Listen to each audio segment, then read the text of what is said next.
వాస్తవంగా గీతాచార్యులు 700 శ్లోకాలు చెప్తే 700 శ్లోకాల్లో మొదటి 2 అధ్యాయంలో వాటిని తీసేస్తే గీతాచార్యులు కేవలము 14 ఉపకరణాలని ఎట్లా ఉపయోగించటం చేత భక్తి, శ్రద్ధ, భయ, నిష్ఠ ఇత్యాది గుణస్వరూపాలని మనం ప్రవర్తింపజేయగలమని ఆయన చెప్తున్నారు. అంటే మనం పూర్వం విచారించుకున్న వాటిల్లో నకర్తృత్వం న కర్మాణి లోకస్య సృజతి ప్రభువు నకర్మ ఫల సంయోగం స్వభావస్తు ప్రవర్తతే. అంటే వాస్తవంగా భగవంతుడు కర్తృత్వాన్ని, కర్మని, వాటి రెండింటి మధ్య సంయోగాన్ని కానీ కల్పించలేదు. సరే, అక్కడక్కడ మనం శాస్త్ర చర్చ చేస్తున్నప్పుడంతా జన్మాంతర కర్మలు అని చెప్పి మహాపురుషులందరూ చెప్తూ ఉన్నారు. న్యాయశాస్త్రంలో చూస్తే శబ్దబుద్ధి కర్మణం వీక్షణావస్థాయిత్వం అని న్యాయం. ఏదైనా ఒక కర్మ అంతఃకరణంలో కర్మహేతువుగా ఉత్పత్తి అయితే అంతఃకరణంలో ఉన్నటువంటి కర్మహేతువు ఎంతసేపు ఉంటుంది అవస్థ. శబ్దబుద్ధి కర్మణం వీక్షణ అవస్థాయిత్వం. మనసులో ఒక మాట వచ్చింది అంటే ఎంతసేపు ఉంటుందండి? 2 క్షణాలు ఉంటుందండి. మనుష్య ప్రమాణం కావచ్చు, లేకపోతే 2 రెప్పపాట్ల కాలం కావచ్చు, ఎంతో ఒకటి 2 క్షణాలు. ఈ 2 క్షణాల కాలంలో కర్మ అంటే ఏమిటి? మళ్ళీ వీటిని విచారించాలండి. యస్య సర్వే సమారంభాః కామసంకల్పవర్జితాః జ్ఞానాద్విదగ్ధ కర్మాణి తమాహు పండితం ఉదాహ. గీతాచార్యుడు పాండిత్యాన్ని అంటే పండ, చార్వి, మేధ, శ్రౌతి, గృహీత, చత్వ, ప్రతిభ అని 7 జ్ఞాన భూమికలు ఉన్నాయి. దీంట్లో పండ అనేటువంటి ఒక బుద్ధి ఉన్నది. ఈ పండ అనే బుద్ధిని సంపాదిస్తే వాడు పండితుడని చెప్పబడతాడు. పండ అంటే ఏంటంటే తాను తెలుసుకున్నటువంటి జ్ఞానాన్ని లోకానికి ఆవిష్కరించగలిగిన శక్తికి పండ అనే బుద్ధి. ఇక్కడ ఏం చెప్తున్నాడు? యస్య సర్వే సమారంభాః కామసంకల్ప వర్జితాః. అంటే సమారంభ అంటే వేటికి మొదలు ఆఖరు, అంటే దేనికైనా లోకంలో మొదలు పెట్టడం, ఆఖరు చేయడం ఒక అవస్థాకాలం ఉంటుందో దాన్ని కర్మ అంటారు అని శాస్త్రం. కర్మ అంటే ఏమి?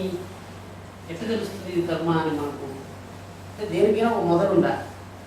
మీరు మొదలుపెట్టినవి ఏవి అంటే మనం అప్పుడప్పుడు చెప్తుంటాం, ప్రారంభ కర్మలని, ఆగామి కర్మలని, సంచిత కర్మలని చెప్తూ ఉంటాం. వాస్తవంగా కర్మేంద్రియాలు 5 మనకు తెలిసినవి. కర్మేంద్రియాలతో చేస్తున్నవే కర్మలా మనకు తెలియాలి, కర్మస్వరూపం తెలియాలి కదా. కర్మేంద్రియాలు ఏమండి? వాక్కు, పాణి, పాద, ఉద, ఆనందస్థానం. ఈ 5 కర్మేంద్రియాలతో చేసే కర్మలైతే కర్మలు జన్మాంతరాలకు ఎట్లా వ్యాపిస్తాయండి? ఏదైనా ఒక కర్మ చేస్తే అప్పుడు చేసాం, వెంటనే ముగిసిపోయింది. తర్వాత ఏ కర్మ కూడా మనము దీర్ఘకాలం చేయటం లేదు. చూడండి, ఏదైనా ఒక కర్మను మొదలు పెడితే, నడవటం మొదలు పెడితే ఒక 2 గంటలు, 3 గంటలు, 8 గంటలు నడిచాం, మళ్ళీ వదిలిపెట్టేసాం, మళ్ళీ పడుకున్నాం, మళ్ళీ వదిలిపెట్టాం. ఈ విధంగా కర్మలు వస్తున్నాయి కదా. ఈ విధంగా కర్మల యొక్క పరంపర ఒకదాని వెంబడి వస్తున్నప్పుడు ఇప్పుడు భగవంతుడు చెప్తున్నాడు, అయ్యా కర్మల్ని మొదలు పెడుతున్నావైతే కామ సంకల్పాలతో ఆ కర్మ మొదలు పెట్టబడకూడదు. కామ సంకల్పాలు ఉన్నప్పుడు కర్మను మొదలు పెడితే అది దేవశక్తిని పట్టుకోదు మన అందరికీ. ఎందుకంటే చతుర్ముఖేంద్ర బ్రహ్మేషు మనుష్యాశ్వతవాదిషు చైతన్యమేకం బ్రహ్మాతః ప్రజ్ఞానం బ్రహ్మమయ్యేది. అంటే పిపీలికాది స్తంభ పర్యంతం, అంటే ఈ లోకంలో ఎవరున్నా కూడా వాళ్ళందరూ పరబ్రహ్మస్వరూపం మీదే ఆవేశించున్నారండి. వాళ్ళందరూ ఆవేశించినప్పుడు ఒకడు సంకల్పిస్తే బలంగా జరగడము, ఇంకొక సంకల్పిస్తే బలంగా జరగకపోవడానికి హేతు ఏమిటి? అందరం ప్రార్థన చేస్తున్నాం, అందరం బ్రహ్మ మీదే ఆవేశించబడి ఉన్నాం. బ్రహ్మ మీదే ఆవేశిస్తే ఒక సంకల్పానికి శక్తి, ఒక సంకల్పానికి శక్తి లేనట్లుగా ఉంది. ఎందుకు ఉన్నది అంటే కర్మకు మధ్యలో ఉన్నటువంటి పరంపరా సూత్రం తెలియకపోవడం. అంటే ఒక కర్మను మొదలుపెట్టాం అంటే భాషా పరిచ్ఛేదంలో విశ్వనాథ పంచాంగంలో వారు చెప్తూ కర్మలు అయివే. ఆయన ఇంకో పద్ధతిలో చెప్పారండి కర్మలు. ఏమిటి అంటే ప్రసారణ, ఆకుంచన, గమన, పూర్ధనాదులు పంచకర్మ. అంటే ప్రసరించడం ఒకటి, ఒకటి ముడుచుకోవడం ఒకటి, ఒకటి కదిలించడం ఒకటి, గమనం కదలటం ఒకటి, లేకపోతే తొంగటం అని 5 కర్మలు భాషా పరిచ్ఛేదంలో 5 కర్మలే అండి. మనం భగవంతుడిని పూజ చేద్దామన్నా, ఏమి చేద్దామన్నా కూడా భగవంతుడికి పూజ చేయాలి. ఏం చేస్తారండి? కర్మ. పూజ అంటే కర్మ కదా. ఏం చేస్తారు? కాళ్ళు చేతిలో ఉన్నాయి, మనస్సు ఉంది, బుద్ధి ఉంది, ఇవే ఉన్నాయి. అంటే ఇప్పుడు మనం పూజ చేస్తూ ఉంటే ఈయన చాలా జన్మలుగా కాళీ పూజ చేస్తున్నాడండి, అందువల్ల ఈ జన్మలో కూడా కాళీ స్వరూపం మీద ప్రేమ కలిగింది ఒక స్వామివారు ఇంకో భక్తులు చెప్పారు అనుకోండి. అప్పుడు అడగాలి, ఏం చేస్తున్నారండి? కాళీ పూజ అంటే ఏం చేస్తారు? ఏమిటి కాళ్ళు చేతులు ఎట్ట కదిలిస్తారు? మనస్సులో ఏ భావం ఉంటుంది? ఇవే కదండి. అంటే 14 ఉపకరణాలకు ఉన్నటువంటి వ్యవహారాలని నియమోక్తంగా మీరు చెప్పలేకపోతే అసలు కర్మస్వరూపమే తెలియదు. ఇక్కడ చెప్తున్నాడు, కర్మను మొదలుపెట్టేటప్పుడు మీరే కర్మను మొదలుపెట్టారా అని యోచించాలండి మొదలు. అంటే నా చేతులు కదులుతున్నాయి కదండి, ఈ చేతులు కదులుతున్నాయి, ఎవరు కదిలిస్తున్నారండి ఈ చేతుల్ని? నేనే కదిలించానా? అహంకారం కదిలించిందా? దీని విషయంగా కొంచెం యోచిద్దాం. ఇదే భగవద్గీతలో కృష్ణుడిని అర్జునుడు ప్రశ్న అడుగుతాడు. అదగేర ప్రయుక్తోయం పాపం చరతి పురుష అనిత్యన్నతి వార్ష్ణేయ బలాదపి యోజిత. అంటే వాస్తవంగా మనం ఏమనుకుంటుంటామంటే ఇది చెయ్యను, ఇట్టే ఇంక నిష్టగా ఉంటాను, ధర్మంగా ప్రవర్తిస్తాను అని మనం అనుకున్నాం. కానీ మనం అనుకున్నది ఏది జరగటం లేదు కదా. అదకేన ప్రయుక్తోయం, ఎవరి చేతనో నియమించబడి బలంగా ఈ కర్మలు చేస్తున్నట్టుగా అనిపించినప్పుడు ఆ కర్మలు ఎవరు చేస్తున్నారు? నేను చెయ్యను, నేను మాట్లాడను, నేను వినను, తినను అని అనుకుంటున్నాం. కానీ దాంట్లో కర్మలు జరిగిపోతున్నాయి. అప్పుడు అడిగాడు, అదకేన ప్రయుక్తోయం అర్జునుడు అడిగాడు, ఎవరి వల్ల ఈ కర్మలు జరుగుతున్నాయి? నేను పాపం చేయకూడదని అందరూ అనుకుంటున్నారు. పాపం అని అందరికీ తెలుసు. మీరందరూ వింటారు, ఎక్కడో పిటాకులో ఉన్నట్టు ఒకడు దుర్యోధనుడు చెప్తాడండి, జానాన్య ధర్మం నచమే నివృత్తి అన్నాడు. దుర్యోధనుడు చెప్తాడండి భారతంలో. ఏమంటాడు? ఎవరో పోయారు బోధ చేయకపోతే మీకు కూడా నేను అదే విషయం చెప్తున్నానండి, మీరు ఎవరు తెలియని వాడు కాదు. దుర్యోధనుడు ఏం చెప్తున్నాడంటే, అయ్యా జానామి ధర్మం నచమే ప్రవృత్తి అన్నాడు. దుర్యోధనుడికి ధర్మం తెలియకుండా అధర్మంగా నడుచుకోలేదండి. దుర్యోధనుడంత ధర్మజ్ఞానం కలిగిన వాడు ఇంకొకడు లేడు. కానీ ఆయన ఏం చెప్తున్నాడంటే, ఎవరు అడిగితే జానామి ధర్మం, నాకంతా తెలుసండి, కానీ ఎందుకో నాకు దాని పట్ల ప్రవృత్తి కలగటం లేదండి. జానామి యధర్మం నచమే నివృత్తి. అయ్యా అధర్మం కూడా తెలుసు, కానీ దాని నుంచి వెళ్ళిపోవటానికి నేను ఎందుకో నా వల్ల కావటం లేదు, అధర్మంగానే ప్రవర్తించేటట్టుగా ఉన్నాను.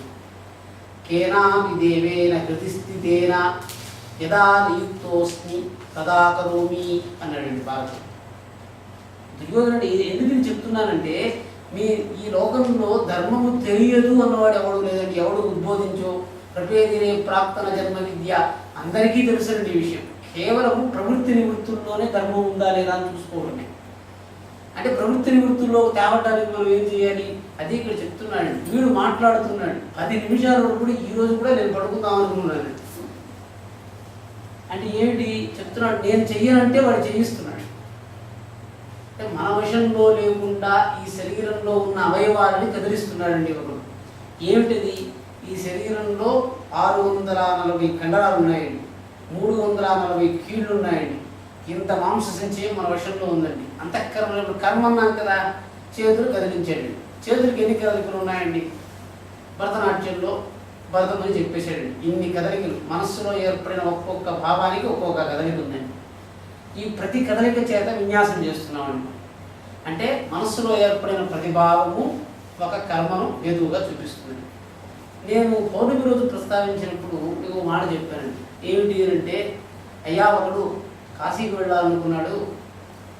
కాశీకి వెళ్ళాలనుకుంటే నడవటం మొదలుపెట్టాడు.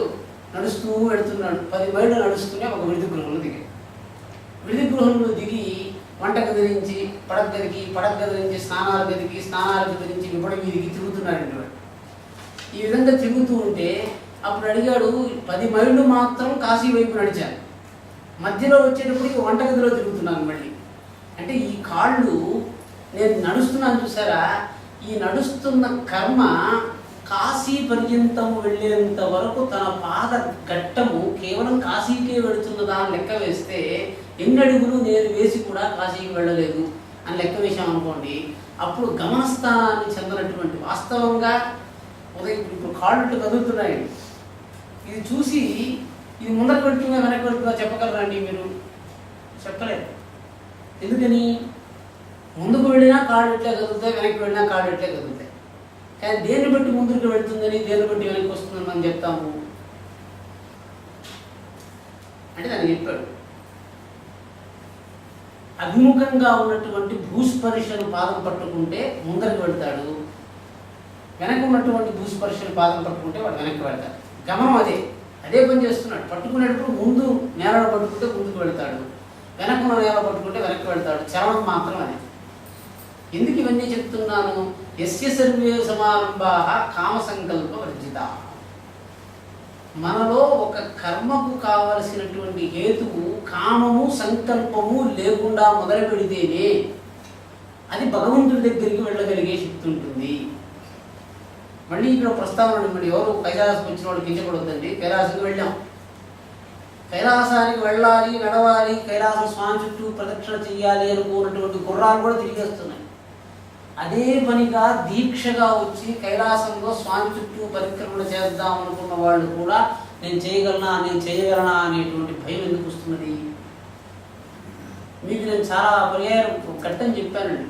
భారతంలో స్వర్గారోహణ పర్వంలో ధర్మరాజు వీళ్ళందరూ వెళుతూ ఉంటే ఒక పర్యాయం ద్రౌపది పడిపోయిందండి. ఉన్నట్టుండి ద్రౌపది పడిపోతుంది, తర్వాత వరుసగా ఎవరు నకులుడు పడిపోతాడు, సహదేవుడు పడిపోతాడు, తర్వాత అర్జునుడు పడిపోతాడు, తర్వాత భీముడు పడిపోతాడు. అప్పుడు ఒక ప్రశ్న వేస్తూ వస్తారు. భీముడు అడుగుతాడు, ద్రౌపది పడిపోయినప్పుడు ద్రౌపది ఎందుకు పడిపోయింది? మనకన్నా చిన్నపిల్ల కదా అమ్మాయి, యజ్ఞం నుంచి పుట్టింది, రోగం ఉండటానికి లేదు, ఎందుకు శరీరాన్ని మనకన్నా ముందర వదిలేయవలసి వచ్చింది అని అడిగాడు. మామూలుగా మనం చూస్తాం కదండి, ఆయుర్దాయాన్ని లెక్క వేసేటప్పుడు ద్రౌపది యజ్ఞ సంభవ, యజ్ఞం నుంచి పుట్టింది. మామూలుగా మనవలే సామాన్య స్త్రీగా పుట్టలేదు. వీళ్ళందరూ సాక్షాత్తు దిక్పాలకుల యొక్క సంతానం. వీళ్ళందరూ సంతానం కలిగిన తర్వాత ఇంతమంది ఇంత మహిమాన్వితమైనటువంటి వాళ్ళు స్వర్గారోహణ చేస్తూ ఉంటే, మందర పర్వతం నుంచి వెళుతూ ఉంటే ద్రౌపది పడిపోయింది అంటే ఏమిటి అని ఎందుకు చెప్తున్నాను అంటే, పంచభూత సంఘాతం అండి శరీరం. ఈ పంచభూత సంఘాతము వెళుతూ ఉన్నప్పుడు మనతో పాటు ఈ 5 వస్తే కానీ మనం వెళ్ళలేమన్నట్టుగా ఉన్నాము. దాన్ని ఈ 5ంటిని కలిపి మనం పోతూ ఉన్నామండి. కైలాసం దగ్గరికి వెళుతూనే ఒక సందేహం వచ్చిందండి, స్వామి మధ్యలో ఊపిరాడదేమో అందువల్ల నేను రాలేను అని చెప్పారు. ఎందుకంటే గాలి రాదు కూడా అని సందేహం అండి. అందరికీ కూడా గాలి వస్తూ ఉంటే వీళ్ళకి మాత్రం గాలి ఎందుకు రాదు? కొందరికి ఏం సందేహం వచ్చిందంటే, స్వామి నా మోకాళ్ళే నా మాట వినదేమో, నేను కదలాలనుకున్నప్పుడు కదలకుండా పోతుందేమో, కాబట్టి నేను రాలేదేమో అనుకున్న సంశయం. అంటే ఒక్కొక్కరికి ఒక్కొక్క సందేహం. కళ్ళు కనిపించదేమో అని ఒకరు అనుకోవచ్చు, ఒకరు నడవలేరు అనుకోవచ్చు, ఒకరు వాయువు చాలని అనుకోవచ్చు. కూడా ఉన్నటువంటి పంచభూత తత్వాలు మనం వెళ్ళిన చోటుకంతరికి రాదేమో అన్నటువంటి భయమే కదా మనం విడిచిపెట్టేదానికి కారణం. అంటే కర్మలు చేస్తున్నప్పుడు కూడా పంచభూతాల పట్ల, అంటే స్వర్గారోహణ పర్వంలో కూడా ద్రౌపది ఎందుకు పడిపోయింది అని అడిగితే ధర్మరాజు ఏం చెప్పాడంటే, మన భీముడితో, మేమా ద్రౌపదికి మన 5గురి మీద కన్నా కూడా అర్జునుడి మీద ప్రీతి, అందువల్ల పడిపోయింది అని చెప్పాడండి. వాస్తవంగా మీరు యోచిస్తే ద్రౌపది పడిపోయింది అని చెప్పటానికి, అర్జునుడి మీద ద్రౌపదికి ప్రేమ ఉండటానికి ఏమిటండి హేతువు చెప్పండి? వాస్తవంగా ఇంకా అర్జునుడు బతికున్నాడు కదా, అర్జునుడు బతికుండగానే ఆమె పడిపోయిందండి. అంటే చెప్పాడు, ఇక్కడ మీరందరూ ఉన్నారండి, నేను ఒక్కరితోనే స్నేహం చేశాను అనుకోండి, మిగిలిన నలుగురితో స్నేహం చేసే శక్తి తగ్గిపోతుంది. అంతే కదా, స్నేహమే కదా యోగం. యోగం అంటే 5 భూతాలను సమానంగా నాతో తీసుకువెళ్ళే శక్తి కదా యోగం అంటే. ఒక భూతం నాతో రాలేదు అంటే నేను విడిచిపెట్టేయాలి కదా. ఇప్పుడు ఇంద్రుడు ఒక దిక్పాలకుడు, ఏమండి ఆ దిక్పాలకుడు నాలో ఉంటాడు. నేను ఇంద్రుడి యొక్క సంతానాన్నే నేను ప్రీతిగా చూసుకున్నాను అనుకోండి, మిగిలిన దాని పట్ల నాకు శక్తి లేదు. ఇంద్రుడితో ఉన్నప్పటికీ మిగిలిన నలుగురితో వెళ్ళటానికి నాకు పరీక్ష కలిగినప్పుడు శక్తి లేదు. నేను మామూలుగా నడుస్తాను, కానీ కైలాసంలో నడవలేనేమో సందేహం వచ్చింది. ఏమండి నేను మామూలుగా నడుస్తాను, కైలాసంలో ఊపిరి ఆడకపోతే నడవలేనేమో సందేహం వచ్చింది. చూసారా, నేను చెప్తున్నాడు యస్య సర్వే సమారంభాః కామ సంకల్ప వర్జిత. గుర్రం నడుస్తూ ఉందండి. ఎట్లా నడుస్తుందండి గుర్రం? నేను నడవదండి. ఇది ఎవరో నడుపుతూ ఉంటే నడుస్తున్నట్టుగా నడుస్తుంది. ఎవరో నన్ను అడిగారు, స్వామి కామ సంకల్పాలు లేకుండా మనం కర్మ ఎట్లా చేయాలి అని అడిగారు. దానికి చెప్పారు, కామ సంకల్పాలు లేకుండా కర్మ చేయాలంటే శాస్త్రోక్తంగా నువ్వు కర్మ చేయాలి. శాస్త్రం ఏం చెప్తే అది చేస్తూ వెళ్ళు, అప్పుడు కామ్యకర్మగా ఉండదు. ఎవరో చెప్పటం వల్ల నేను చేయటం లేదు, కేవలం శాస్త్రం చెప్పిన దాన్ని చేస్తున్నాను అన్నప్పుడు ఏమైంది? కామంతో నడవలేదు కదా, శాస్త్రం ఇక్కడ దీనికోసం నేను చెప్పలేదండి. ఆ రోజు ఇదే చెప్పాను, జ్ఞానాగ్నిదగ్ధ కర్మాణం అన్నాడు. కర్మను జ్ఞానంతో ఎట్లా దగ్ధం చేస్తారండి? మాట బాగుంది, ఉత్ప్రేక్ష, రూపకం, అలంకారాలు చెప్పేశారు. ఈ అలంకారం ఉంది జ్ఞానాగ్ని.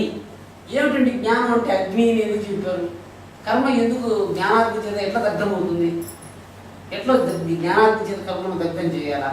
మాట బాగుందండి, వినటానికి బాగుంది. ఏం చేస్తారు? శ్లోకం అయిపోయింది. ఇక్కడ చెప్తున్నాడు, నువ్వు జ్ఞానాగ్ని చేత మంచిది, జ్ఞానాగ్ని చేత కర్మను దగ్ధం చేయాలి అని అనుకుంటే ఏం చేయాలి అని అడిగాడు. అంటే అప్పుడు చెప్పాడు, జ్ఞానం అంటే ఏంటండి? మళ్ళీ ప్రశ్న. ఇప్పుడు మాటలు కొన్ని విన్నాం, ప్రజ్ఞానం, సంజ్ఞానం, విజ్ఞానం, జ్ఞానం, ఇవన్నీ జ్ఞానమే కదండి. ప్రజ్ఞ అంటే జానాతి అనే ధాతు ప్రా అనేటువంటి ఉపసర్గతో చేస్తే ప్రజ్ఞ అయింది. విజ్ఞానం వి అనేటువంటి ఉపసర్గతో చేస్తే విజ్ఞానం అయింది. సంతో చేస్తే సంజ్ఞానం అయింది. ఈ ఉపసర్గంతో వచ్చినటువంటి ప్రజ్ఞ అంటే ఏమిటి, జ్ఞా అంటే ఏంటండి? ఎందుకంటే యజుర్వేదంలో చెప్పాడు, మనం ఎందుకు చచ్చిపోతున్నాము అని ఒక ప్రశ్న వచ్చిందండి.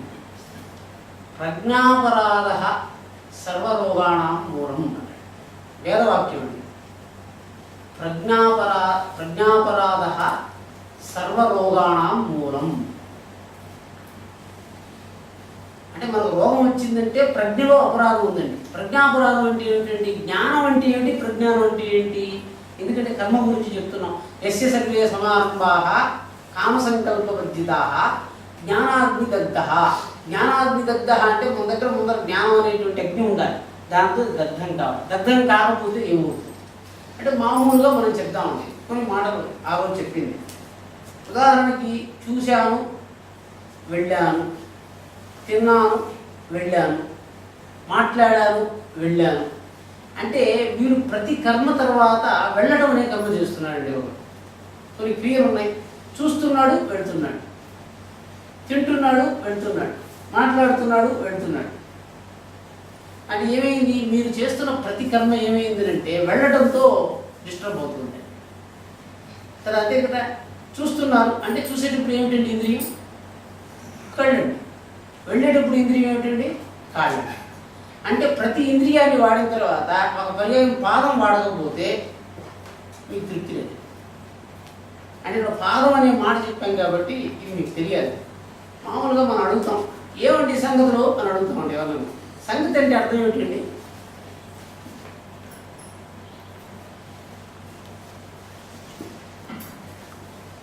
సంగతి అంటే అర్థమేమి?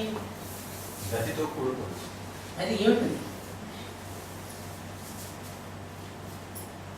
సంగతి అంటే కఠోపనిషత్తులో ఉందండి సంగతి అనే మాట. ఎక్కడొచ్చింది? ఆశ, ప్రతీక్ష, సంగతిగం, సుహృతాం, చేష్టాపూర్తే, పుత్రపశూంశ్చ సర్వాం ఏతద్బృంతే పురుషస్యాల్పమేధసః యస్యానస్తం వసతి బ్రాహ్మణో గృహే అని కఠోపనిషత్తులో 8వ మంత్రం. ఏమిటి? ఆశ, ప్రతీక్ష, సంగతి. ఆశ ఒకటి, ప్రతీక్ష ఒకటి. సంగతి అంటే ఏంటి? మనస్సులో ఒక్క పర్యాయం భావం ఏర్పడిన వెంటనే పాదము మనస్సు వెళ్ళిన చోటికి పాదం పెడుతుంది. ఈ పాదం కావచ్చు. మళ్ళీ ఇంకోటి చెప్పాలండి, జ్ఞానాదేవత కైవల్యం. మనం ఎక్కడైనా చెప్పేటప్పుడు శరణం పవిత్రం విగతం పురాణం అన్నాం. శరణం పవిత్రం సమానాధికరణం. శరణం పవిత్రం ఉన్నారు కదా. పవిత్రం అంటే ఏంటండి? మామూలుగా పవిత్రం శుద్ధం అంటాము. పవిత్రం అంటే ఏమిటి చెప్పండి? వాస్తవంగా దర్భ. పవిత్రం అంటే దర్భన కాదండి. పవేహ త్రాయత ఇది పవిత్రం. పవి అంటే ఏమిటండి? అమరకోశంలో పవి అంటే ఇంద్రుడి యొక్క వజ్రాయుధం యొక్క పేరు. పవే అంటే ఇంద్రుడి యొక్క వజ్రాయుధము. వజ్రాయుధం అంటే ఏమిటండి? వెనుపూసండి. మన యొక్క ఇంద్రియముల యొక్క సంఘాతం అంతా దీంట్లో పనిచేస్తూ ఉంటుంది. పవిత్రం అంటే హృదయంలో ఉన్నటువంటి ఒకానొక స్థానం. ఏ స్థానం అయితే ఇంద్రియ వ్యవహారముల చేత తాకబడటం లేదో అది పవిత్రం. చరణం పవిత్రం అంటే ఏమిటి? చరణం అంటే పాదం అండి. పాదం పవిత్రం అంటే శ్లోక పాద అతి పవిత్రం. శ్లోకంలో ఉన్నటువంటి పాదం కూడా చరణమే. ఇక్కడ మనకు అవసరం ఉంది ఏమిటంటే జ్ఞానాగ్నిదగ్ధ కర్మాణం అన్నాం కదా. మనం పండితులం అయిపోవాలి అంటే మనం జ్ఞానం చేత కర్మల్ని దగ్ధం చేయాలి. అంటే ఏంటంటే ఇప్పుడు ప్రతి ఒక్కటి వాడు గమనం కోసం చేస్తూ ఉంటాడు. జ్ఞాని ఏం చేస్తాడంటే చూస్తాడు, తెలుసుకుంటాడు, వింటాడు, తెలుసుకుంటాడు, మాట్లాడతాడు, తెలుసుకుంటాడు. అంటే దీన్ని సంస్కృతంలో చెప్తే దృష్ట్వా జానాతి అని అనుకోండి. అది ఒకటి. పశ్యతి జానాతి, తిష్టతి జానాతి, శృణోతి జానాతి, గచ్చతి జానాతి. చూసారా? అంటే ఏమిటి? ప్రతి ఒక్క క్రియ జానాతి ముగిసిందండి. ఇప్పుడు నేను ప్రశ్నిస్తున్నాను, తెలుసుకోవటానికి మీరేం చేస్తారండి? తెలుసుకో అని నేను చెప్తున్నానండి. పుస్తకాలు చెప్పిస్తున్నారు. క్రియ కదా అది. నడవటానికి పాదం కావాలి, వినటానికి చెవుడు కావాలి, తినటానికి నోరు కావాలి, జీర్ణం చేయటానికి అన్నాన్ని గ్రహించడానికి అపానం కావాలి. ఏమిటి? ఇవన్నీ అయిపోయింది. తెలుసుకోవటానికి ఏం కావాలండి మనకు? మనస్సు కావాలంటారు. యోచించండి. మనః సంశయ ఆచరణ అంటారా? మీరు యోచించండి. ఎందుకంటే ఇప్పుడు తెలుసుకుంటూ శాస్త్రంలో కూడా చెప్పాడండి. మిమ్మల్ని నేను పరీక్ష చేయటం లేదు. మీ చింతనకు కావాల్సినటువంటి సామగ్రిని నేను మీకు ఇస్తున్నాను. అయ్యా అదే ధారణ కూడా ఇంకో క్రియ చెప్పారు మీరు. అంటే ఒక క్రియను గురించి చెప్పేటప్పుడు సాక్షాత్ ఆ క్రియనే చెప్పాలి. తెలుసుకోవాలంటే నేనేం చేస్తానండి? ఉపకరణం అడుగుతున్నా. దేంతో తెలుసుకుంటారు? విని తెలుసుకున్నారు అన్నారండి. చూసి తెలుసుకున్నారు. పఠిత్వా జానాతి, గత్వా జానాతి, శృత్వా జానాతి, స్థిత్వా జానాతి. సర్వత్ర జ్ఞానమేవ. అనే చోట జ్ఞానమే ఉంది. అంటే జ్ఞానోపకరణం ఏమిటి? ఇంద్రియాలు ఒకటి. లోపలికి వచ్చిన తర్వాత పశ్యతి అవశ్యం జానీయువా అన్నాడు. చూచిందంతా తెలుసుకోవాలా అని అడిగాడు. లేదు కదా. మనందరూ నేను చూస్తున్నాను, నేను చూసిందంతా తెలుసుకోవటం లేదు, నేను విన్నదంతా తెలుసుకోవటం లేదు, నేను మాట్లాడిందంతా తెలుసుకోవటం లేదు. అట్లయితే తెలుసుకోవటము అని చెప్తే మీరేం చేస్తారు?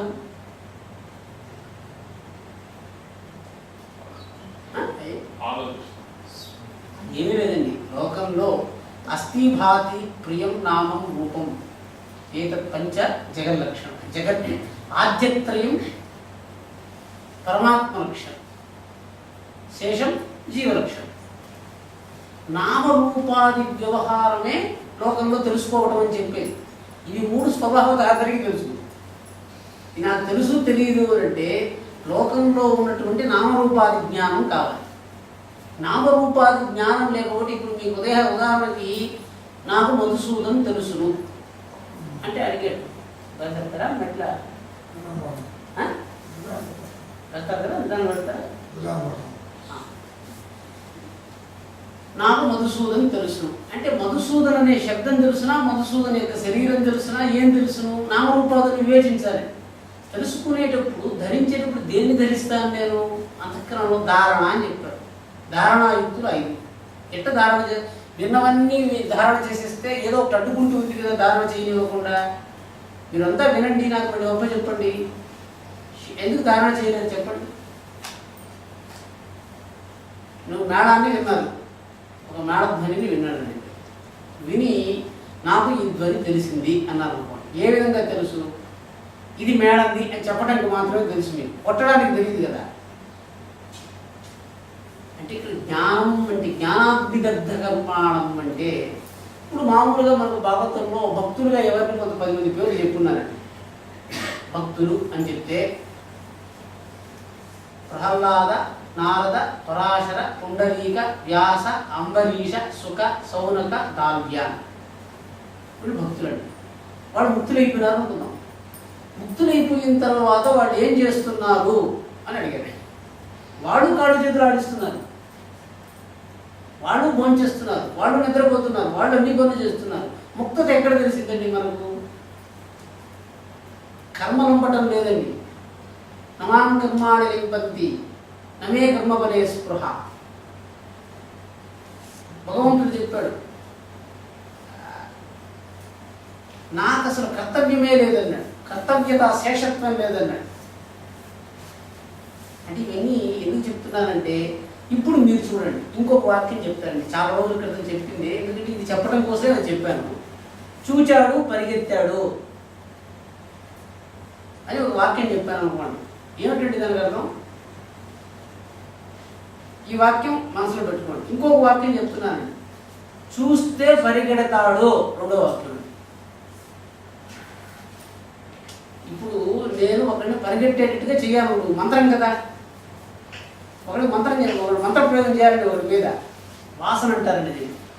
వాసన అంటే ఏంటి? అయ్యా వాడు దీన్ని చూచాడంటే వాడు ఖచ్చితంగా పరిగెడతాడు అని చెప్పాను అనుకోండి. నేను ఏమిటి? ప్రయోగం కదా కాదా? వాడు దీన్ని చూస్తే ఖచ్చితంగా దాన్ని తింటాడు, దీన్ని వింటే అది చేస్తాడు, దీన్ని వింటే అది చెయ్యడు. వినండి, వాక్యాలు వింటూరండి. ఏమిటి వీటి? ఇవేమంటారు? మనస్సు యొక్క స్వరూపం ఇది. ఈ వాక్యాన్ని విన్నాడు అనుకోండి, వాడికి గురుభక్తి నష్టమైపోతుంది. ఈ వాక్యాన్ని ఉంటే వాడికి జ్ఞానం అంతా నష్టమైపోతుంది. అజామిడ వృత్తాంతం ఏమిటి? అజామినుడు యాజ్ఞికుడు, బ్రహ్మనిష్ఠుడు, ఇంత జ్ఞాని పోతూ ఉంటే మార్గమధ్యంలో జారకన్యను చూసి తన యొక్క లబ్ధమైనటువంటి జ్ఞానాన్నంతా నష్టపోయాడు, కేవలం చూడటం వల్ల. వేదేతిహాస పురాణ జ్ఞానం అంతా నష్టమైపోయి జారకన్యా సమాగమంతో ఆగిపోయినాడండి. దాని నుంచి వెళ్ళాలి, మదిరాసక్తుడు అయిపోయినాడు. అంటే అంతవరకు చదువుకున్నటువంటి విద్య అంతా నష్టమైపోయింది కదా. జ్ఞానాగ్నిదగ్ధ కర్మ అంటే మీరు ఒక కర్మ చేస్తే ఇంకొక కర్మ చేయవలసిందే అంటే దానికి కర్మ లంపటం అని పేరు. లంపటం అంటే బంగడి. ఆ కర్మ చేయటం వల్ల మీకేమొచ్చిందండి? ఇప్పుడు ఒక కప్పు కాఫీ తాగాడండి ఒకడు. కాఫీ తాగడంలో తప్పు లేదండి. ఆ కాఫీ తాగడంతో పాటు ఇంకొకటి వెళ్ళిందండి లోపలికి. ఏం వెళ్ళిందండి? మళ్ళీ రేపు కాఫీ తాగుతాను అని దాంట్లో వెళ్ళిందండి. అంటే సుఖం కాఫీ తాగినప్పుడు నాలుక రుచిని పట్టుకుందండి. తీయగా ఉన్నది, బాగుందండి, బాగుంది, బలం వచ్చింది, అయిపోయింది. తరువాత మళ్ళీ కాఫీ తాగాలి అనే ఒక కోణం కూడా ఏర్పడి లోపలి. అంటే ఒక కర్మను చేసినప్పుడు ఆ కర్మ ఇంకొక కర్మను చేసేటట్టుగా బీజాన్ని పట్టుకుని లోపలికి పెడితే సుఖం బీజ సహితం రాగం అన్నాడు.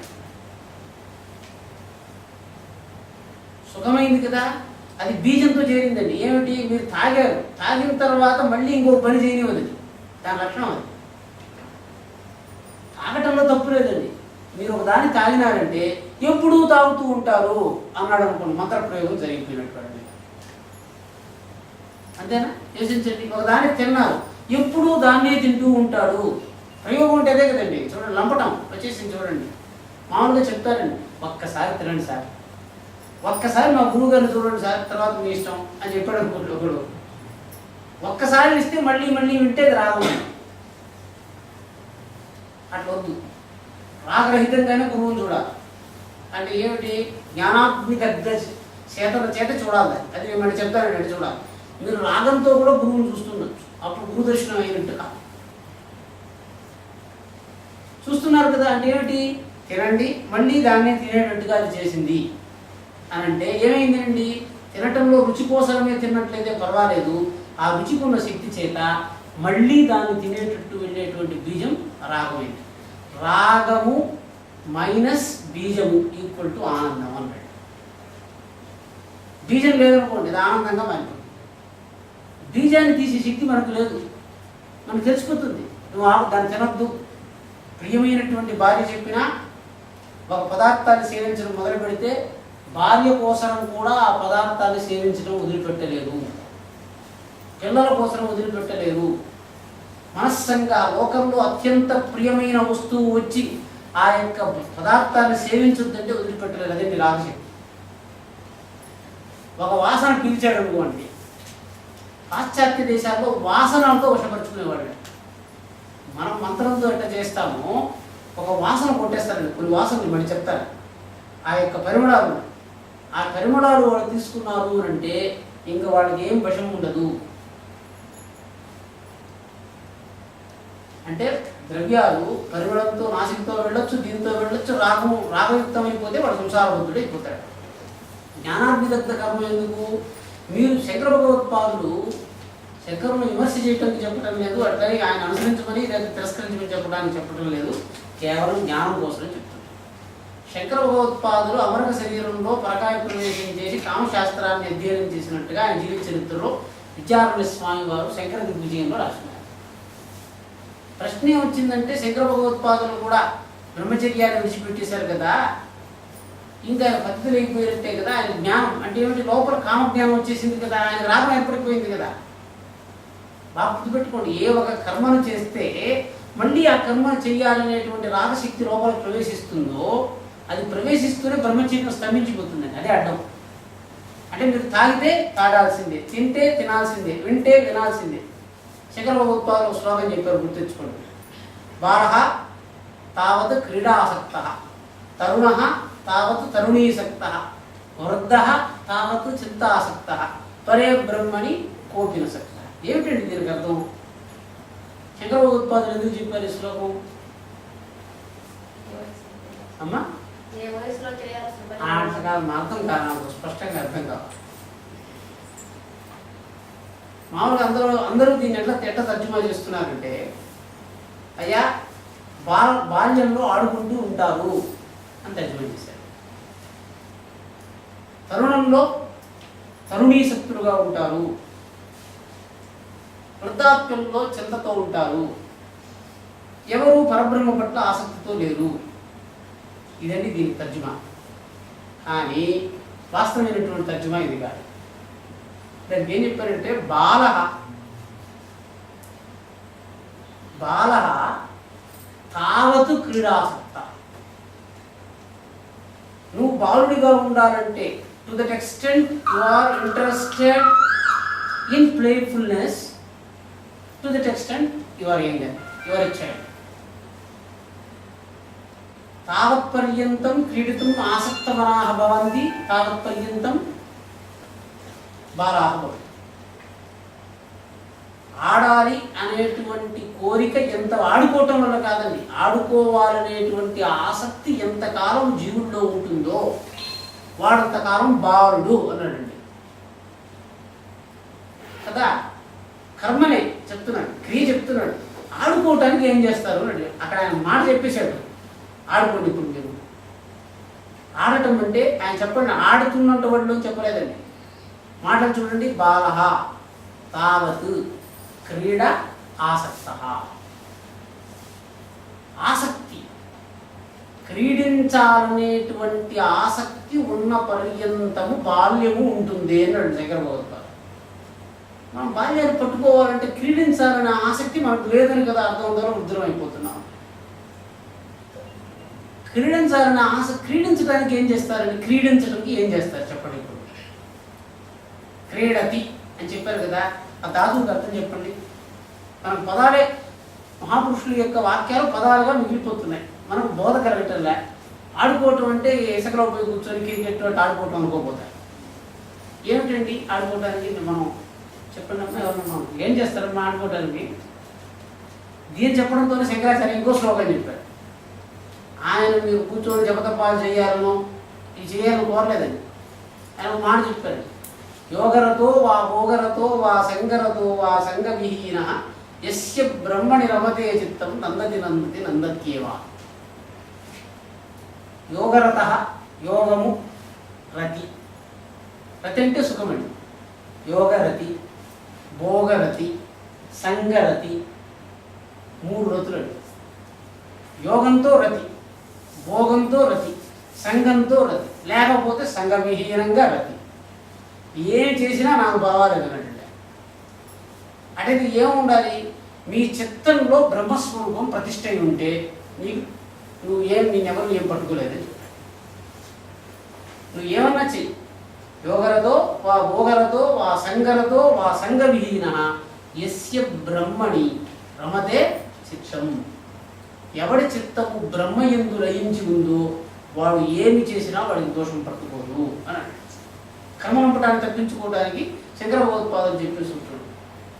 గీతాశాస్త్రంలో త్యక్త్వా కర్మఫలాసంగం నిత్యతృప్తో నిరాశ్రయ కర్మణ్యభిప్రవృత్తోపి. అంటే మనం ఒక పని చేసామండి, ఒక కర్మ చేసాం, ఆ కర్మ యొక్క దోషం మన వచ్చి పట్టేస్తూ ఉంది. ఇప్పుడు తామర పువ్వు బురదలో ఉంది, బురదలోనే పుట్టింది, దానికి బురదకార మనకి తింటే అయిపోతుంది. తామర పువ్వు ఎందుకు ఉదాహరణ చెప్పారు నాయన? బురదలో పుట్టిన తామర పువ్వు బురదను పట్టుకోకుండా ఎట్లా ఉందో ఆ యుక్తిని నువ్వు తెలుసుకుని నువ్వు సంసారంలో ఉంటే కూడా సంసార లంపటం పట్టుకోకుండా నువ్వు ఉండాలి. ఇది ఒక లక్ష్యం. ఇంతకుముందు చెప్పాను కదా, నువ్వు బాలుడుగా ఉండాలనుకుంటున్నావా? బాలత్వం అంటే ఏమిటి? ఏం కండరాలలోనా బాలత్వం ఉండేది? అది వాస్తవం అయితే 50-60 సంవత్సరాల ముసలి తల్లులు ఉండరండి. పూర్వం 49, 50, 52 సంవత్సరాల్లో కూడా ప్రసవాలు జరుగుతుండేది. మా తల్లికి నేను 49-50 సంవత్సరాలు కలిగినాను. మా తల్లి 50 సంవత్సరాలు వృద్ధురాలు కాబట్టి మాతా వృద్ధ బాల శిశువు. తల్లి వృద్ధురాలుగా ఉండగానే బాలసూను అంటే పుట్టిన పిల్లవాడు ఎప్పుడు ఎట్లా కలుగుతున్నాడో అట్లా కలుగుతున్నాడు. అంటే మాతృగర్భంలో నిరంతరము అమృతం ఉండటం వల్ల నిరంతరము బాలులే కలుగుతున్నారు. తల్లి ముసలిది కాబట్టి ముసలి సంతానం కలగటం లేదని చెప్పాను. ఎందుకు ఇది చెప్పాను? వృద్ధమాతలో కూడా బాలసూలత్వం ఉన్నట్లే మన శరీరంలో కూడా నిత్యము బాలగ్రంథులే, బాలకణాలే పుడుతున్నాయి, ముసలి కణాలు తయారు కావటం లే. మీకు బాగా ఇది అర్థం కావాలండి. ప్రతి 120 రోజులకు ఒక పర్యాయం రక్త కణాలు చచ్చి పుడుతూ ఉంటాయండి. ఎంత వృద్ధుడికైనా ఒకే వయస్సుతో ఉంటాయి. వాడి వయస్సు 120 రోజులే. 120 రోజులు అవుతుంటే రక్త కణాలు చచ్చిపోతే మళ్ళీ కొత్త రక్త కణాలు పోతాయి. అంటే ఎందుకు మనం ముసలివాడం అయిపోతున్నాము? శంకర భగవత్పాదులు చెప్పాడు, బాలః తావత్ క్రీడాసక్త. క్రీడించాలంటే ఏం చేయాలండి చెప్పండి? క్రీడించడానికి మన దగ్గర 14 ఉన్నాయి. ఏదైనా ఒక క్రీడ చెప్పండి నాకు. అంటే క్రీడించడమే మనకు తెలియదు. నేనండి నన్ను సంతోషం. మీరు యోచించండి, అందరూ పెద్దవాళ్ళు. ఆడుకోవటానికి మీరు ఏం చేస్తారండి? స్విమ్మింగ్. మీ ఎవరు స్విమ్మింగ్ అంటున్నారు? మీరు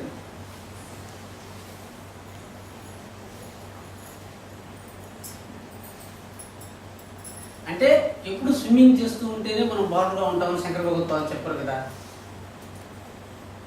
ఇట్స్ ఎ గ్రేట్ సైంట్. ఎంత గొప్ప వ్యక్తి! ఈరోజు ఒక వ్యక్తిని మన పుత్రుడిని పిలిచి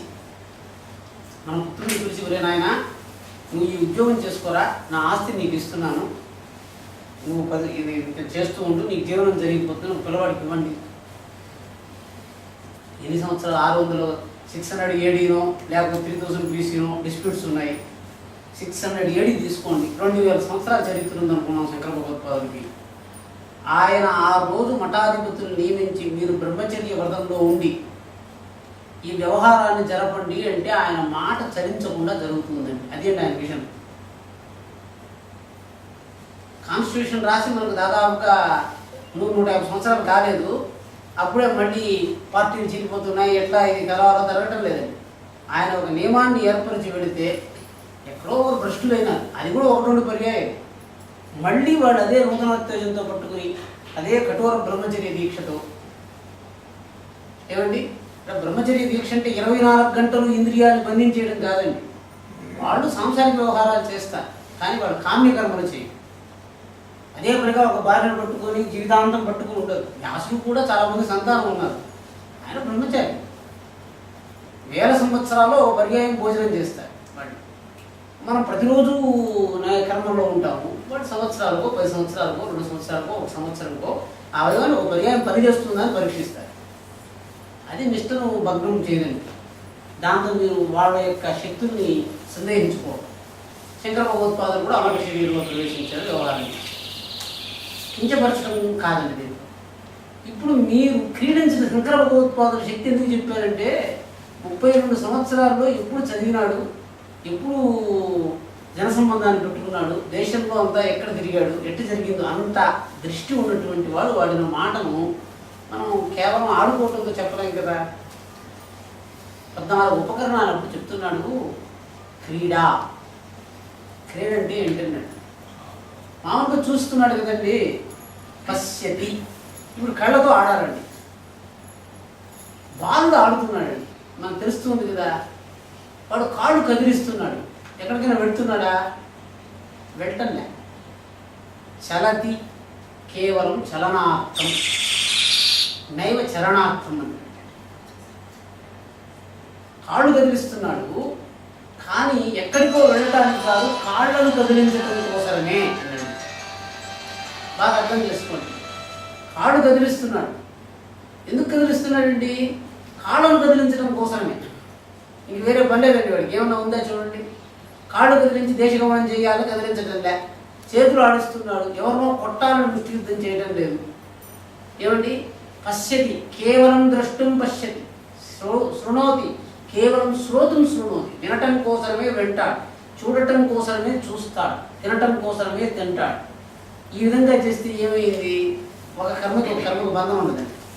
ఇప్పుడు వీడు వినటం కోసం వెళ్తాడు, ఒకడు తినటం కోసం వెళ్తాడు, ఒకడు బలం పెంచుకోవడం కోసం నడుస్తాడు, ఒకడు కండలు. చూసారా, లక్షణం మారిపోతుంది. ఇప్పుడు మీరు ఆ ఇంద్రియాలని ఇంకొక ఇంద్రియానికి తీసుకు వెళ్లకుండా కేవలం ఆ ఇంద్రియంతోనే ముగిస్తే అది క్రీడ. ద్రష్టం పశ్యతి, శ్రోతం శృణోతి అంటే ఇప్పుడు జ్ఞానము మారద విభజించదండి. అవ్యభిచారి జ్ఞానం అంటారంట. అవ్యభిచారి జ్ఞానం అంటే ఏమిటి? అనైకాంతికం. అంటే ఒక మాటకి ఒకే అర్థం ఉండాలి. ఒక మాటకి 10 అర్థాలు ఉన్నాయనుకోండి, వ్యభిచారం అయిపోతుంది. అదే కదా. అవ్యభిచారి అంటే ఏమిటి? ఒక మాటకు 10 అర్థాలు ఉన్నాయి. అదే ఇక్కడ చెప్తున్నాడు.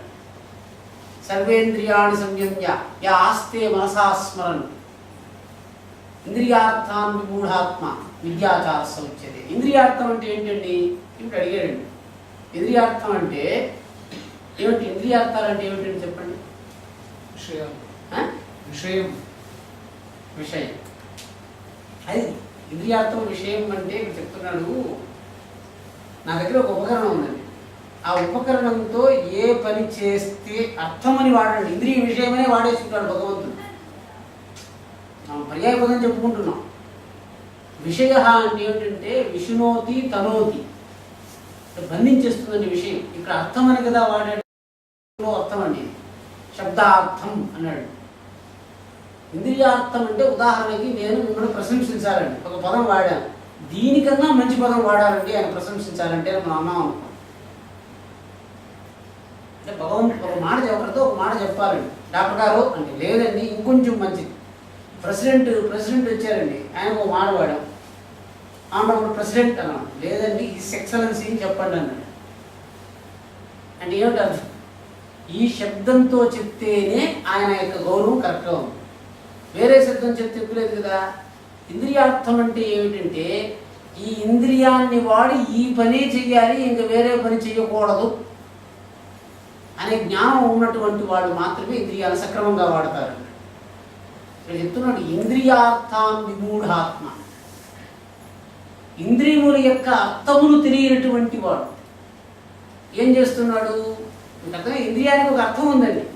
ఆ అర్థం తెలియకుండా వాడు ఏం చేశాడంటే మనస్సుని సర్వేంద్రియాన్ని సంయమ్య యా ఆస్తే మనసా స్మరణి, అంటే ఇంద్రియాలన్నింటిని కట్టిపడేసి వాటిని వాడకుండా మనస్సుతో కూర్చుని ఆ ఇంద్రియ విషయాలను స్మరిస్తూ ఉన్నాడు. ఇక్కడ విషయం వచ్చింది, ఈ విషయ సుఖాలు స్మరిస్తున్నాడు. ఈ విధంగా ఉంటే వాడికి విద్యాచారి అని చెప్పాడు. జ్ఞానంకి ఏమైపోతుంది అంటే సంశయం నివృత్తి అయిపోయి బుద్ధికి చెందిపోతుందని. ఇప్పుడు ఏం లేదండి, ఇది మీరు విన్నారు. మామూలుగా నేను ఒక ప్రశ్న వేసి ఒక 5 నిమిషాలు ముగిస్తాను. మన ఇంటికి ఒకరు వచ్చారండి. వచ్చిన వారిని నేరుగా వంటగదికి తీసుకెళ్ళిపోతారండి మీరు? ఇప్పుడు నేను చెప్తున్నాను, ఈయన వంటగదికి నేరుగా తీసుకెళ్ళిపోండి. తీసుకెళ్తారా మీరు? తీసుకెళ్ళరండి. ఎవరు చెప్పినా కూడా వచ్చినటువంటి వాడు బయట కొంతసేపు కూర్చోవాలి. వాడి ప్రవృత్తిని చూస్తాం, వాడు తర్వాత హావకు వస్తాడు. ఎందుకు ఇది చెప్పానంటే, మీరు ఎవరో బుద్ధి అని చెప్పారు కదా, జ్ఞానం బుద్ధి దగ్గరికి వెళ్ళాలంటే మీ వశంలో లేదంటే అడ్డు వచ్చేస్తుంది. సాక్షాత్తు ఎవరో ఒకరు చూపించి ఈయనేనండి భగవంతుడు అని చెప్తే కూడా మీ మనస్సులో ఒక అడ్డం ఉంది చూసారా, ఆ అడ్డం వెళ్ళనివ్వదండి లోపలికి, ఒప్పుకోనివ్వదు. నాకు ఈ పంచ ప్రాణాలు నా స్నేహితుడు, మీకు కూడా స్నేహితుడు అంటే మీరు తీసుకెళ్ళిపోతారా? బుద్ధిలోకి తీసుకువెళ్ళలేరండి. ఏమిటి అడ్డం? అదే జ్ఞానం దగ్గరికి వెళ్ళనివ్వదు. నేను ప్రతిరోజు చెప్తున్న ఉదాహరణ ఈరోజు కూడా చెప్పి ముగిస్తాను. ఈ గడియారం అనే దృష్టాంతం అండి. అంటే ఇది మీరు బోధకు తెచ్చుకుంటే కానీ జ్ఞానాగ్ని దగ్గర కర్మ మీకు తెలియదండి. మీరు ప్రతిరోజు దాన్ని చేయటం లేదు. అది చేసినటువంటి వాళ్ళు తర్వాత ప్రశ్న వేస్తారండి, అది ఎవరు వేయటం లేదు. చేయటం లేదంటే విన్నారు, అవునా అనుకున్నారు, వెళ్ళిపోయినారు. ఇప్పుడు మీరు ధ్యానం చేయాలి అని అనుకుంటే మీరు ఏం చేస్తారండి? జ్ఞానాగ్ని దగ్గర చేయాలి, విన్నారు కదా. జ్ఞానాగ్ని చేత నేను కర్మ దగ్ధం చేయాలనుకుంటున్నానండి, ఏం చేయాలండి? లేదా నాకు తెలుసునండి, రెండూ జరగటం లేదండి. దానికి నేను మీకేం చెప్పాను? అయ్యా ఇంటికి వెళ్ళండి, మీరు మిమ్మల్ని పరీక్ష చేసుకోవడం, షుగర్ టెస్ట్ చేసుకోండి అంటే చేసుకోవడం లేదండి ఎవరు. ఇంటికి వెళ్ళండి ఈరోజు, వెళ్ళి మీ గడియారాన్ని ఉన్న చోటు నుంచి భ్రంశం చేసి పక్కన పెట్టుకోండి. చెయ్యండి, అది క్రియ, పెద్ద పని కాదు కదా. అక్కడ పెట్టారండి, ఇక్కడి నుంచి అక్కడ పెట్టారండి. పెట్టి నేను ఇక మీదట సమయాన్ని చూడాలంటే ఇటువైపు చూడను, ఇటువైపే చూస్తాను అని అనుకోండి.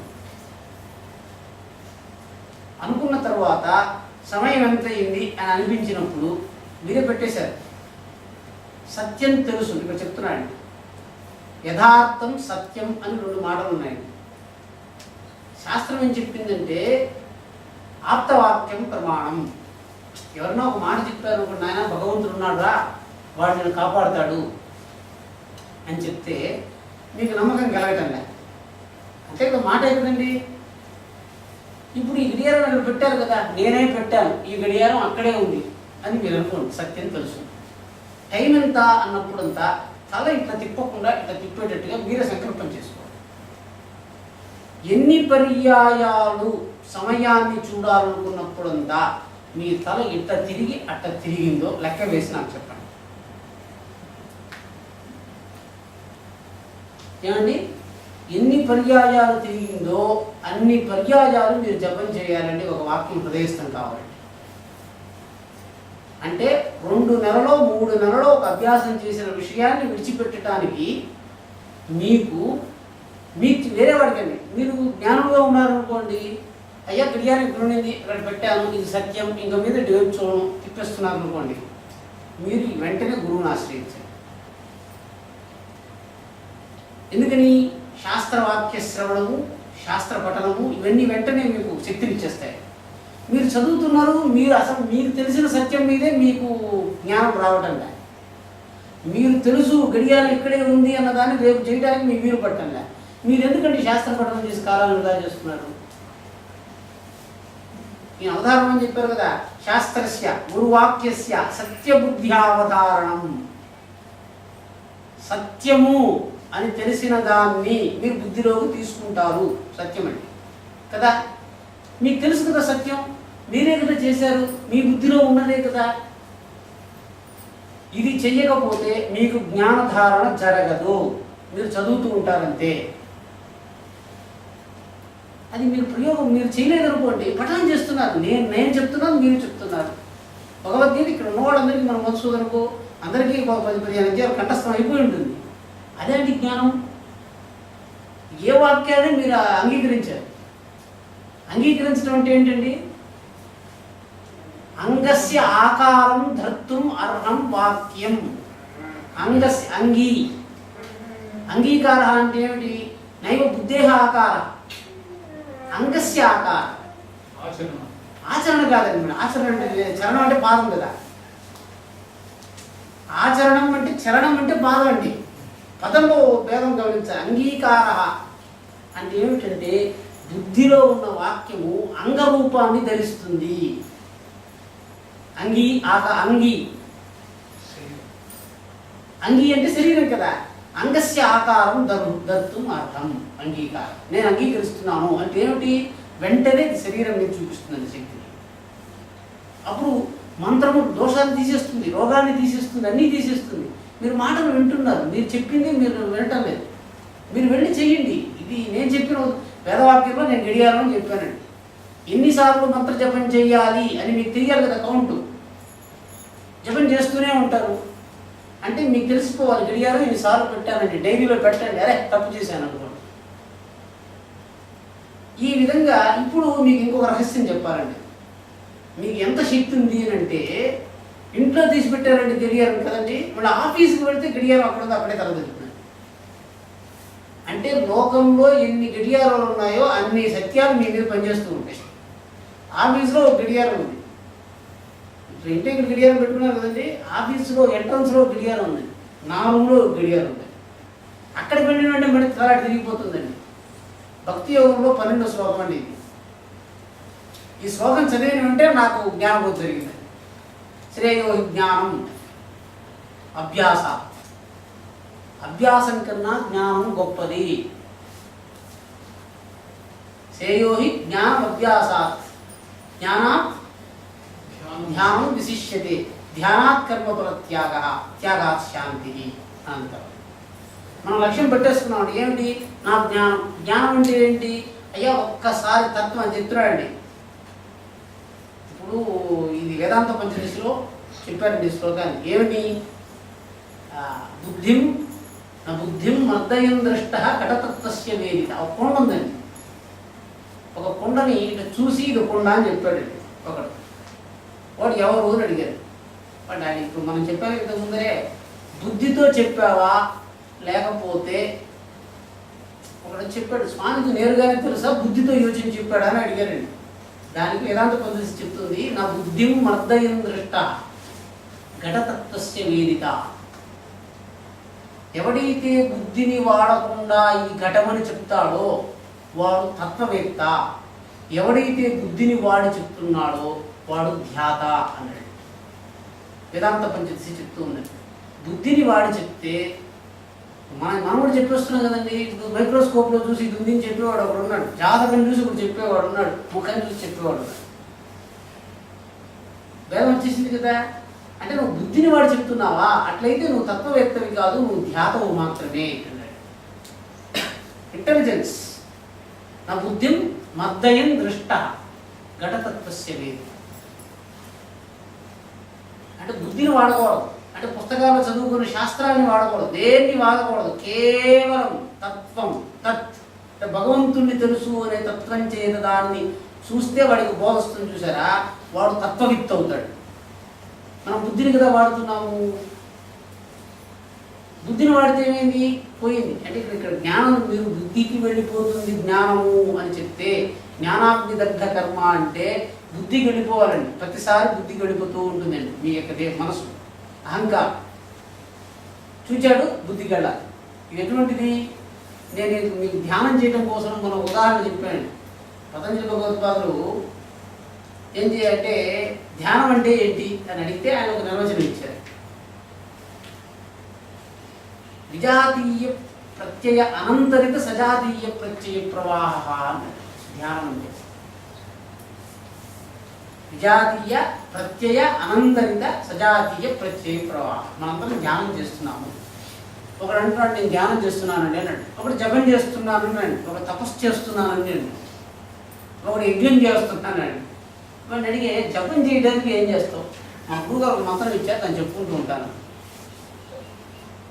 ధ్యానం చేయడానికి ఏం చేస్తావు? మంత్రం చెప్తున్నాను. అన్నిటికీ ఒకే పదం, దే ఆర్ నాట్ సినానిమ్స్, అవి పర్యాయ పదాలు కావు. మీరు ధ్యానం చేయడానికి పతంజలి భగవత్పాదులు చెప్పిన ఉపాయం ఏమి అంటే విజాతీయ, అంటే 3 భేదాలు ఉన్నాయండి. స్వజాతి, విజాతి, స్వగత అని 3 భేదాలు. విజాతీయ ప్రత్యయ అనంతరిత స్వజాతీయ ప్రత్యయ ప్రవాహం. అంటే ఇప్పుడు 1000 రూపాయల నోట్లను మీరు ఎంచుతున్నారండి. 1000 రూపాయలని మీ ముందర కుప్పగా పోసేస్తే మీకు ఇచ్చారండి. ఎంచండి, దీన్ని ఎన్ని ఉన్నాయో చెప్పండి, నేను ఎంచుతున్నారండి. 1, 2, 3 ఒక 10, 20, 30 ఇచ్చేసిన తర్వాత మీరు ఎంచుతూ ఉంటే ఒకటి వచ్చి గోవిందా బాగున్నావా, ఏం చేస్తున్నావు అంటే అబ్బా ఏదయ్యా డిస్టర్బ్ చేసేస్తావు అని చెప్పి మళ్ళీ మొదలు పెట్టాడు. చూసారా, 1000 రూపాయల నోట్లను కరెక్ట్గా ఎంచడానికి పక్కన వాడు వచ్చి పలకరిస్తే నేను ఇంతకు ముందు ఎంచిన సంఖ్యను మర్చిపోతున్నానండి వాడు. దారిలో బాగా గుర్తుపెట్టుకోండి. అంటే 1000 రూపాయల నోట్లు ఎంచడానికే నీకు ఇంత శక్తి ఉంటే ఇక్కడ పతంజలి చెప్తున్నాడు విజాతీయ ప్రత్యయ అంటే 100 గొర్రెలు 1000 పశువులు అట్టు వదిలేశానండి, నువ్వు కేవలం పశువులు మాత్రమే ఎంచు అని నేను చెప్పాను అనుకోండి. వీడు ఎంచుతుంటే మధ్యలో గొర్రె లెక్కలోకి వచ్చేసింది అనుకోండి, మళ్ళీ లెక్కలు ఆపి మళ్ళీ పశువులు లెక్కించాలి. ధ్యానం అంటే ఇప్పుడు అడిగాడు, అవునండి ధ్యానంలో గొర్రెలు పశువులు చెప్పారు, 1000 రూపాయల నోట్లు చెప్పారు, లోపలట్టు చేయాలి అంతే కదా. లోపలట్టు చేయాలండి, కేవలము సుఖకారకములైనటువంటి భావములు. ఇప్పుడు మీకు తెలుసు కదండి, ఇది చేస్తే నాకు సుఖం, ఇది చేస్తే నాకు కష్టం, మీకే తెలుసు కదా. ఇప్పుడు మీరు లెక్కించండి, నా మనస్సులో ఎన్ని సుఖం కలిగించే భావాలు ఉన్నాయి అని మీరు లెక్కిస్తూ ఉన్నారు అనుకోండి. ఉన్నట్టుండి కష్టం కలిగించే భావం ప్రవాహంలో వచ్చింది అనుకోండి, మీరు లెక్క వేస్తే ధ్యానం నష్టమైపోతుంది. బాగా అర్థం చేసుకోండి. మీరు లెక్కేస్తున్నారండి, దేన్ని లెక్కేస్తున్నారు? సుఖాన్ని లెక్కేస్తున్నారు. అంతఃకరణంలో ఉన్న సుఖాన్ని లెక్కేస్తున్నారు. ఒక 2 సుఖాలు చెప్పండి ఇప్పుడు లెక్కేయడానికి. నేను ముందర లెక్కించేంత సుఖాలు లేవంటారేమో, అందువల్ల మీకు చెప్పాలి. అంతఃకరణంలో ఎన్ని సుఖాలు లెక్కిస్తున్నారండి? 1, 2, 3, 4 లెక్కిస్తున్నారు. అన్ని లేనప్పుడు ఒకే నారాయణ స్మరణ చేస్తూ ఉండండి. మీకు 1000 లేదు, ఒకటే ఉంది కదా, ఒకటే సుఖం. నారాయణ నారాయణ నారాయణ నారాయణ నారాయణ స్మరణ చేస్తున్నారు. మధ్యలో వాడు నారాయణ స్మరణ చేస్తే ఎవరు గుర్తుకు రావాలండి? ఎవరు చెప్తున్నాడు, మా పక్కిల్లో ఉన్న నారాయణ జ్ఞాపకం రాకూడదు. ఎందుకంటే వాడు ఎప్పుడూ నన్ను దూషించాడు. నారాయణ శబ్దవృత్తిని ఆశ్రయించి లోకంలో నాకు కష్టం ఉందండి, నారాయణ శబ్దవృత్తిని ఆశ్రయించి లోకంలో సామాన్య రూపాలు ఉన్నాయండి, ఇది నాకు జ్ఞాపకం రాకూడదు. అప్పుడు చెప్తున్నాను, ఈ నారాయణ శబ్దంలోనే నాకు తెలిసిన నారాయణంలో ఉన్న కష్టం నాకు జ్ఞాపకం రాదండి లెక్క. అదే ఒకే సుఖాన్ని 10 పర్యాయాలు లెక్కించండి, ఇబ్బంది లేదు. ఎందుకంటే 1000 రూపాయల నోటే కదా 10 సార్లు లెక్కిస్తున్నారు. 1000 రూపాయల నోటు 10 సార్లు లెక్కించేటప్పుడు 1 రూపాయి నోటు వస్తే కూడా ధ్యానం భగ్నమైపోతుంది. మీరు 10 సుఖాలు ఎంచాల్సిన పని లేదు. అంటే అంతఃకరణంలో సుఖధర్మాన్ని లెక్కించడం తెలియనటువంటి వాడు అంతఃకరణంలో అనంతమైనటువంటి సుఖద్రవ్యాన్ని నిధిలో పెట్టుకోలేడు. నిధి మనన ధ్యాసన శక్తులు ఉన్నాయి కదా. గురువుగా శ్రవణ మనన నిధి ధ్యాసన మాటలు మాత్రమే మనం చేస్తూ ఉన్నాం. శ్రవణం అంటే ఏమిటండి? చెవులు పెట్టుకొని శబ్దం వినేసి వెళ్ళిపోవడమా? కాదు కదా. శ్రవణానికి ఏం చేస్తారు? కర్మలండి, ఇవన్నీ కర్మలే కదా. శ్రవణం చేసి తెలుసుకోలేదు అనుకోండి, కేవలం శ్రవణ కర్మే జరిగిందండి, అంతే కదా. కేవలం శ్రవణ కర్మే కదా జరిగింది. శ్రవణం చేయాలి అంటే మీకు శ్రవణం చేస్తున్నాను అంటే కేవలం శ్రవణమే చేస్తాను, మననం చేయను, ధారణ చేయను అనే వృత్తులు మీరు పట్టుకోకపోతే అవన్నీ మీకు విరోధ వృత్తులుగా పరిగణించిపోతాయి. భద్రం కర్ణే విష్ణుయామ వేదవాక్యం, ఈ చెవితో భద్రం జ్ఞానం ఉండేది. మీరు వింటూ ఉన్నారు కదా, నేను కూడా ప్రారంధవశాత్తు ఒక పాపవాక్యాన్ని ఉచ్చరించవచ్చు కాక మీ యొక్క అంతఃకరణం దాన్ని పుణ్యవాక్యంగానే శ్రవణం చేయాలి. కన్వర్షన్ మీరు మట్టి వేసినా కూడా ఆ చెట్టు సుగంధాన్ని ఇస్తుంది. అది కదా లక్షణం, పుణ్య లక్షణం. దుర్గంధాన్ని కూడా మీరు మార్చేస్తారు, అంతఃకరణ శక్తి చేత మార్చేస్తారు. ఈ శక్తి ఎట్లా వస్తుంది? అది మీరు సంపాదించాలి. అది అంటే జ్ఞానం చేత ముగిస్తారు అంటే వాడు పండితుడు అవుతాడు. అంటే వాడు కర్మలు చేయలేండి. ఇప్పుడు మీరు తెలుసుకోండి, వేదంలో వ్యాస భగవానుడు 4 వేదాలుగా విభజించడానికి ఒక ఇంజనీర్ దగ్గరికి వెళితే ఆయన ఒక మాట చెప్తారు, క్లాసిఫైయింగ్ ప్రిన్సిపల్ అని అంటారు. క్లాసిఫైయింగ్ అంటే మామూలుగా జువాలజీ చదువుకునే వాళ్ళు ఆ జాతులు వెళ్ళి లెక్క వేస్తారు కదా, ఏ ధర్మ సూత్రాన్ని ఆధారంగా చేసుకుని రాశీభూతమైనటువంటి వేదాన్ని 4 ముక్కలు చేశాడు. ఇది యజుస్సు అన్నాడు. రుక్ అంటే ఏంటి? రుక్ అంటే ఏంటండి? రుక్ అంటే ఋగ్వేదంలో వాక్ అండి. ఋగ్వేదంలో ఉన్నదానికి రుక్ అని పేరండి. యజుస్ అన్నాడు అనుకోండి, ఇది యజుర్వేదంలోనిది. అంటే మీరు ఒక వాక్యాన్ని వింటూనే వ్యాసుడు ఇది యజుర్వేదంలో ఉండాలి అని ఎట్ట చెప్పాడు?